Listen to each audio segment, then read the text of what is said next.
Welcome to this App Ventures presentation. My name is Peter Thompson, and in this presentation, we're looking at managing content load in presenting and training. In a moment, we'll look at something that many of us may have been guilty of in the past in our roles as presenters and trainers. Or if you've been working in an organisation for more than a couple of months, you will almost certainly have been subjected to something like the slide we're about to see. It's not rude or violent, but it could be described as something horrible. It's the standard slide you can see in many places. There's usually a logo and some more branding, and then it goes something like this. Now, allow me to use up an extraordinary portion of your day and your highly valuable time by reading out a huge amount of stuff to you that you could read for yourself. Of course, and so on it goes. Now, many of us might have inflicted slides like this on people in the past. However, as if the excruciating experience of sitting through a session like that wasn't enough, we now have good, solid research that tells us that slides like that not only do not help people learn, they actually get in the way of learning, especially if the presenter reads them while the audience is trying to read. So from now on, there is no excuse really for creating slides like that. Why? Because we're dealing with people's working memory. And working memory has capacity limitations. To help you understand these limitations, let's think about this. If I were to read out a string of numbers at a steady rate, how many do you think you would be able to remember? Say, for example, 0, 2, 9, 6, 6, 7, 4, 3, and on it goes, until we get up to about 50. While those numbers are coming up, think about this. What if I asked you if you could remember 50 numbers? I wonder what your answer would be. Although there are some people with special techniques who can remember large series of numbers, very few of them mind you, most people can remember only a few. In 1956, there was a landmark paper published by George Miller, and in its title it had these words: the magical number. Put simply, Miller was investigating the capacity limitations of working memory. Thinking for a moment about a unit of information being called a chunk, the interest was in the number of chunks of information we can hold in working memory. A chunk might be a single digit, or a word, or maybe even more than that. In any case, he proposed that the magical number was 7, plus or minus 2. That is, if you recall the number remembering exercise on the previous slide, most people would be able to hold between 5 and 9 of those numbers in working memory. However, some recent research suggests that in fact the number might be as low as that, 4. Now let's think about why it's called the magical number. Let's look at that chunk again. We said that a chunk could be a single digit, for example, or a word, which is bigger in a sense than a single digit. So what we know about the chunk size is that it can grow.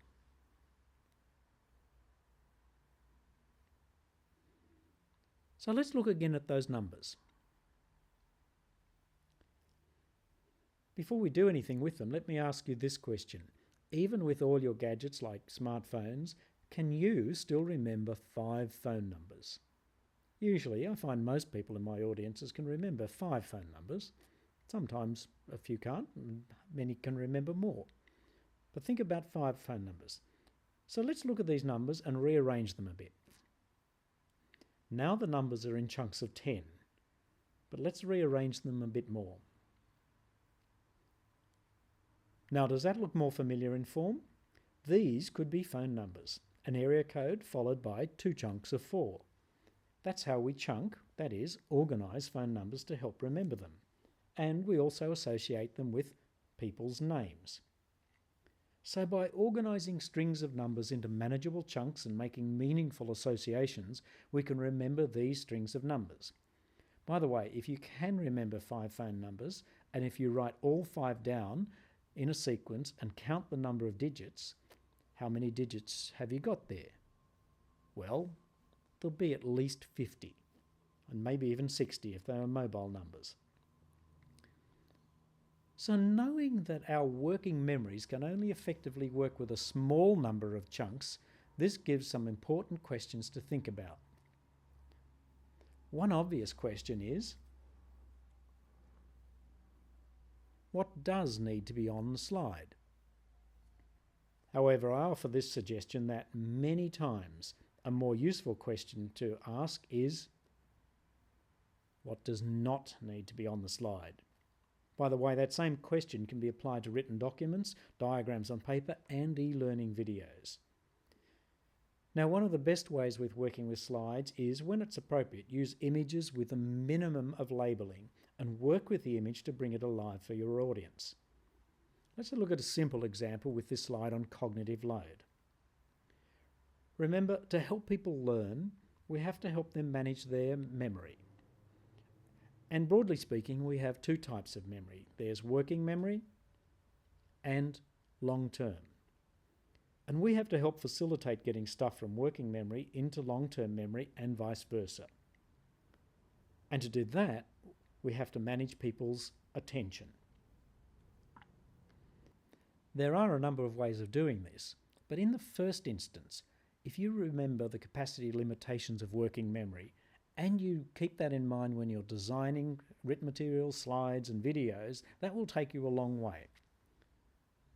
However, your question still might be, all right, how exactly do I do that? So let's look at a couple of examples that demonstrate principles that you can apply to slides, documents, e-learning materials and videos.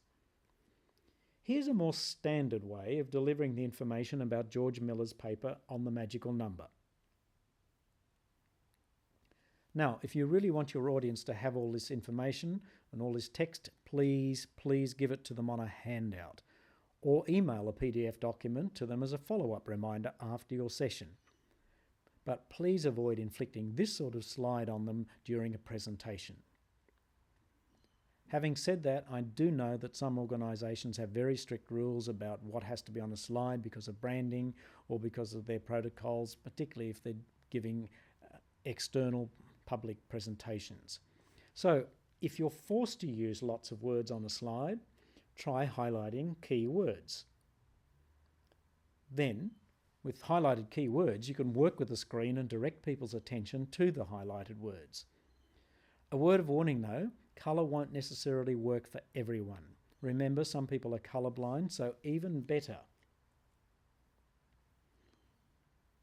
Remove as many words as you can, or as you're allowed to, and aim to keep the number of bullet points to 7 or less. If you can, make your slide even more diagram-like, as you've already seen. By the way, this of course means the presenter has to do more work in explaining the slide, telling related stories if they're relevant, and making the slide meaningful and memorable. However, here's the point. The reason for having a presenter or facilitator in the room is to bring the material to life, make it memorable, and help people learn from it. And that doesn't happen if someone just reads out a whole heap of text. So let's look at one more simple example. All your design elements can be used to manage attention, make the experience enjoyable, and make the material memorable. I present a one-day training on that, by the way. Here's a list of some of the elements. As you can see, presented like this, they're just a meaningless list. But let's rearrange them. That probably feels better already, doesn't it? Very quickly, your brain will recognise that there seems to be some relationship between the items in each group. With the previous slide, your brain would have been working overtime to try to sort out if there were any meaningful relationships in the list. But we can do better than this. Let's highlight each group as we present it. Here, the focus is on the design elements relating to layout. And here, it's on colour and its applications. And here, it's on features of text. And finally, it's on attributes that make things like animations meaningful and useful. And when each group has been discussed, you can show the whole lot to remind people how much they have covered. But we can still do better. The world has enough bullet points already. To be fair, they can be very useful, but the organisation we've chosen for this slide means that they're just more stuff your brain has to process, and that can impede learning.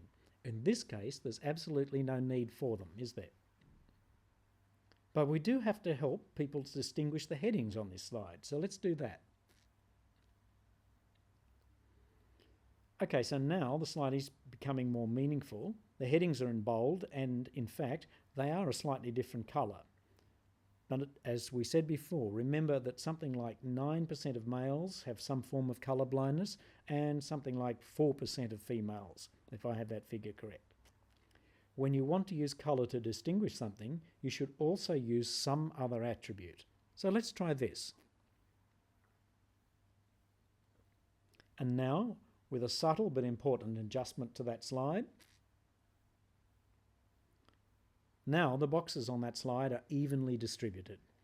Even if people didn't consciously notice the slight uneven spacing on the previous slide, it's still stuff for their working memory to process. Now, we have a more meaningful layout, and if you were presenting these, it would be better to present each box separately, like this.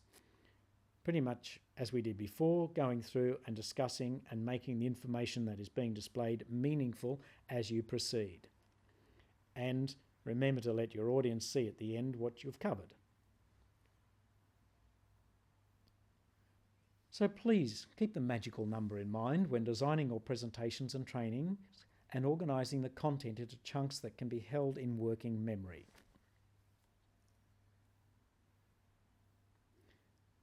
Thank you for taking the time to view this video. I really do hope it's been helpful to you and that you've enjoyed it as well. I can be contacted via my website displayed on screen. This is Peter Thompson, and thank you again for joining me.